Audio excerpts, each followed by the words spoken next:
Welcome to Shabana recipe code. ఈరోజు మనం నిమ్మకాయ ఊరగాయను ఎలా తయారు చేయాలో చూద్దాం. నిమ్మకాయలను శుభ్రంగా కడిగి క్లాత్ మీద పెట్టుకోవాలి. మరో నాప్కిన్ సహాయంతో నిమ్మకాయలను తడి లేకుండా బాగా తుడిచి బౌల్లోకి తీసుకోవాలి. మా ఛానల్ని మొదటిసారిగా చూస్తున్నట్లయితే సబ్స్క్రైబ్ చేసుకోండి. ముందుగా నోటిఫికేషన్ అందుకోవడం కోసం పక్కనే ఉన్న బెల్ ఐకాన్ని ప్రెస్ చేయండి.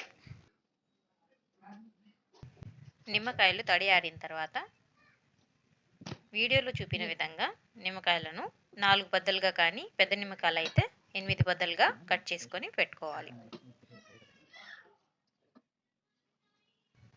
మా వీడియోని చివరి వరకు పూర్తిగా చూసి తప్పకుండా మీరు కూడా ట్రై చేసి ఎలా ఉందో నాకు కామెంట్ ద్వారా తెలియజేయండి. నిమ్మకాయలను స్టోర్ చేసేందుకు ఒక ప్లాస్టిక్ కంటైనర్ని తీసుకోవాలి.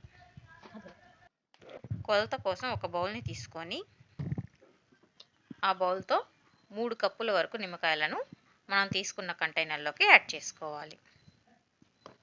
3 కప్పుల నిమ్మకాయల్లోకి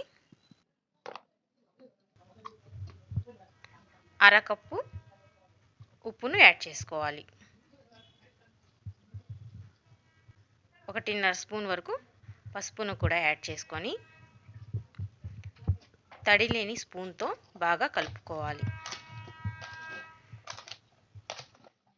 నిమ్మకాయలకు ఉప్పు పసుపు బాగా పట్టేలా కలుపుకొని మూత పెట్టి బాగా ఊరనివ్వాలి. రెండో రోజు ఒకసారి బాగా కలుపుకొని అలాగే మూత పెట్టి పక్కన పెట్టాలి. మూడో రోజు పోపు సిద్ధం చేసుకునేందుకు 2 టేబుల్ స్పూన్ల వరకు ఆయిల్ని యాడ్ చేసుకొని 1 టేబుల్ స్పూన్ ఆవాలు, 20 వెల్లుల్లిపాయ రెబ్బలను వీడియోలో చూపిన విధంగా ఆవాలు చిట్పట్లాడిన తర్వాత నూనెలోకి యాడ్ చేసుకోవాలి. వెల్లుల్లిపాయ రెబ్బలు గోల్డెన్ బ్రౌన్ కలర్ వచ్చిన తర్వాత స్టవ్ ఆఫ్ చేసి బాగా చల్లారనివ్వాలి. మూడో రోజు నిమ్మకాయ ఊరగాయని తీసి బాగా కలుపుకొని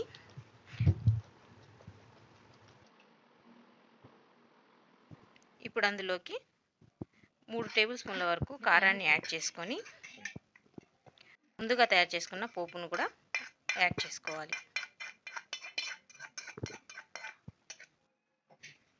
ఇప్పుడు అదే స్పూన్తో బాగా కలుపుకొని గాజు సీసాలో కానీ అదే ప్లాస్టిక్ డబ్బాలో కానీ స్టోర్ చేసుకుంటే నిమ్మకాయ నిలువ పచ్చడి రెడీ అయినట్టు. మా వీడియో నచ్చినట్లయితే లైక్ చేయండి, షేర్ చేయండి. మరిన్ని ఇంట్రెస్టింగ్ వీడియోల కోసం మా ఛానల్ని ఫాలో అవ్వండి. Thank you for watching.